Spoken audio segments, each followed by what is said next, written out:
Aš, Povilas Isoda, prisiekiu gerbti ir vykdyti Lietuvos Respublikos Konstituciją ir įstatymus, sąžiningai dirbti visas savivaldybės tarybos nario pareigas ir susilaikyti nuo veiksmų, pažeidžiančių gyventojų teises ir viešuosius interesus. Te padeda man Dievas.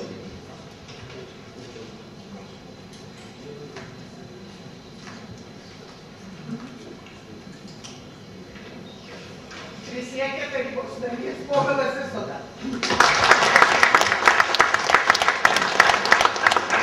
Prisiekti kviečiamas Kostas Jankauskas.